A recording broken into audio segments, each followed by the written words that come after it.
आपल्याबरोबर UPSCमध्ये उत्तीर्ण पास झालेले अनिमिष वजे सर आहेत. सर, दापोलीमध्ये आज तुम्ही तुमच्या UPSCबाबत अर्बन कॉलेज येथे आज एक सविस्तर एक बैठक ठेवण्यात आली. याच्यामध्ये तुम्ही विद्यार्थ्यांना अतिशय चांगले मार्गदर्शन केले, काय सांगाल? प्रथमतः दापोलीकरांचे आणि मामा महाजन, कैलासवासी मामा महाजन युवा प्रेरणा कट्टा संस्थेचे खूप खूप धन्यवाद की त्यांनी मला इथे बोलवून विद्यार्थ्यांशी संवाद साधण्याचा मला योग त्यांनी घडवून आणला. Union public service commission civil service examination याच्या सिव्हिल सर्व्हिस एक्झाम नागरी सेवा परीक्षेमध्ये 85वी रँक दुसऱ्या मेरिट लिस्टमध्ये मला प्राप्त झाली भगवंताच्या कृपेने. तर त्याबद्दलच आज थोडं विद्यार्थ्यांशी संवाद मार्गदर्शन असा कार्यक्रम होता आणि चांगल्या प्रकारे संपन्न झाला. UPSCच्या माध्यमातून आज तुम्ही अनेक विद्यार्थ्यांना शिक्षणामध्ये येणाऱ्या अडचणीबाबत चांगले मार्गदर्शन केले, काय सांगाल? नानाविध प्रश्न मुलांना 11वी 12वी किंवा 8वी 10वी या वयांमध्ये असतात. अभ्यास कसा करावा, अभ्यासामध्ये येणाऱ्या अडचणींना कसं सामोरं जावं. आज मोबाईल असेल, सोशल मीडिया असेल, वेगवेगळी प्रलोभनं विद्यार्थ्यांना डिस्ट्रॅक्शन म्हणून त्यांच्या हाताशीच असतात. लगेच त्यांपासून कसं स्वतःचा बचाव करून अभ्यास करावा असे नानाविध प्रश्न मुलांनी विचारले. ते माझ्या परीने मी त्यांच्या प्रश्नांना उत्तर द्यायचे मी प्रयत्न केला आहे.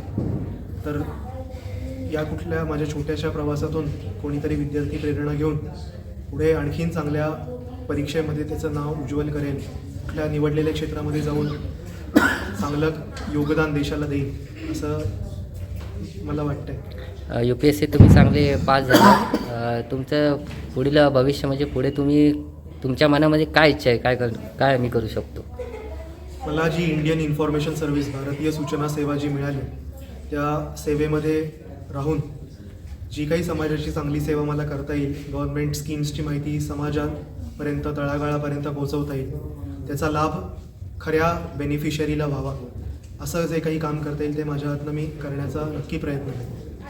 आज दापोलीमध्ये तुम्ही आलात, अतिशय आनंदाची गोष्ट आहे. पहिल्यांदा तुम्ही आतमध्ये आलात तेव्हा सर्व विद्यार्थ्यांवर अगदी चेहऱ्यावर अगदी हास्य होत्या, काय सांगाल? नाही, खरंच हे माझं भाग्य आहे की दापोली तालुक्यामध्ये राहून मी ही परीक्षा पास करू शकलो आणि कुठेतरी मुलांना त्याचं कौतुक आहे, त्याचा अभिमान आहे, त्या कामगिरीतनं त्यांना प्रेरणा मिळते. माझे शिक्षक राऊत सर आणि मी रोटरी इंग्लिश मीडियम स्कूल इथे शिकलो, तिथले संचालक विपिनदादा पाटणे सर यांचं कायम मार्गदर्शन आणि गायडन्स आणि जेव्हा कधी अगदी वाटेल तेव्हा त्यांच्याशी संवाद साधण्याचा जी संधी मला मिळाली माझ्या विद्यार्थी जीवनात, त्यांच्या मार्गदर्शनाने, आईवडिलांच्या आशीर्वादाने, मार्गदर्शनाने आज इथपर्यंत मी पोचलो आहे. आणि हे जे विद्यार्थी समोर आहेत तेही अशाच चांगल्या शिक्षकांच्या मार्गदर्शनाने त्यांच्या शाळा कॉलेजांमध्ये चांगला अभ्यास करून तेही त्यांच्या गंतव्यापर्यंत, डेस्टिनेशनपर्यंत ते पोचतील.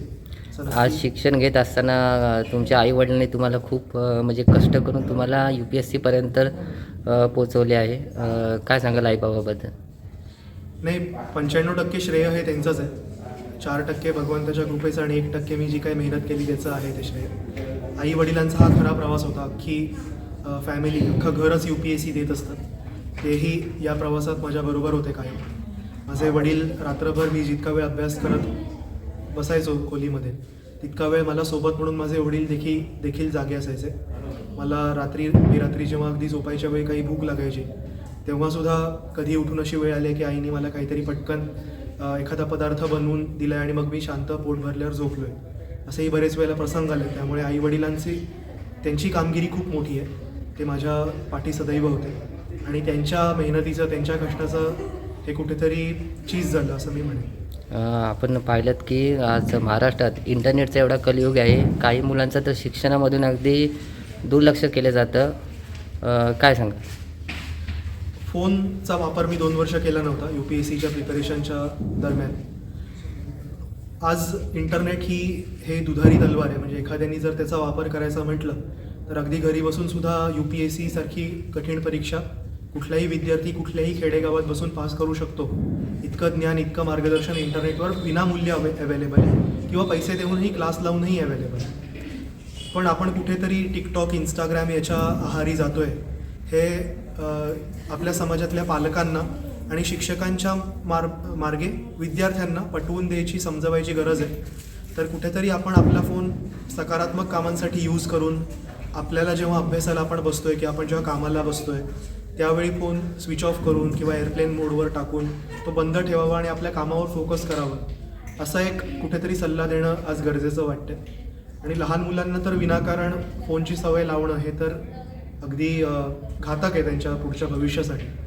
त्यामुळे फोनचं सकारात्मक असेल तेवढाच उपयोग, लिमिटेड उपयोग करूनच आपण त्यातनं ज्ञान संपादन करून आपल्या ध्येयापर्यंत, जे काही तुम्ही ठरवलं असेल तिथपर्यंत तुम्हाला पोचता येईल.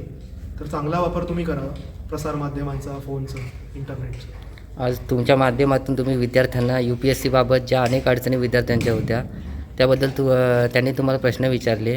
अतिशय तुम्ही काही प्रश्न त्यांच्याशी अतिशय सुंदर भाषेमध्ये तुम्ही त्यांना उत्तरं दिली आहेत. पण आता विद्यार्थ्यांना UPSC परीक्षा घेत असताना अनेक अडचणीला सामोरे जावे लागते, काय सांगाल? नाही, खरोखर UPSC परीक्षा ही खूप कठीण प्रोसेस आहे आणि त्यामध्ये एखादा विद्यार्थी पास होतो, मात्र एखादा तितक्याच बुद्धिमत्तेचा विद्यार्थी नापास होतो. ही दुःखद बाब आहे त्या परीक्षेतल्या प्रोसेसमधली. तर खचून जायची गरज नाही आहे. पुन्हा आपल्याला UPSC अनेक अटेम्प्ट देते किंवा आपल्याला पुढचा अटेम्प्ट जरी द्यायचा नसेल तरी मग आपण वेगवेगळ्या कामांमधून आपण समाजाची सेवा नक्कीच करू शकतो. आपण जे कुठलं क्षेत्र निवडू द्या, म्हणजे खेळ असेल तर खेळाडू भारताचं नाव उज्ज्वल करत असतो, खेळामध्ये चांगलं प्रावीण्य मिळवून. एखादा कलाकार असेल तो आपल्या कलेतनं करत असतो, एखादा बिझनेसमॅन असेल तर तो आपल्या व्यवसायातनं करत असतो. तर खचून जायची गरज नाही आहे. आजच्या काळामध्ये अनेक संधी युवकांना, युवतींना उपलब्ध आहेत. जे कुठलं तुम्ही फील्ड निवडाल तिकडे मात्र तुम्ही सचोटीने, मेहनतीने तिकडे काम करा, हारू नका तुमची जिद्द. जे कुठलं क्षेत्र निवडाल तिकडे आपल्या आईवडिलांचं, आपल्या शिक्षकांचं, आपल्या परिवाराचं नाव आणि आपल्या देशाचं नाव त्या क्षेत्रामध्ये तुम्ही उज्ज्वल करा. UPSC काही एकच मार्ग आहे आणि तिकडे पास झालो तरच खरं जीवन आणि नाही झालो तर मात्र अगदी जीवन खराब आहे, अशी काही परिस्थिती नाही.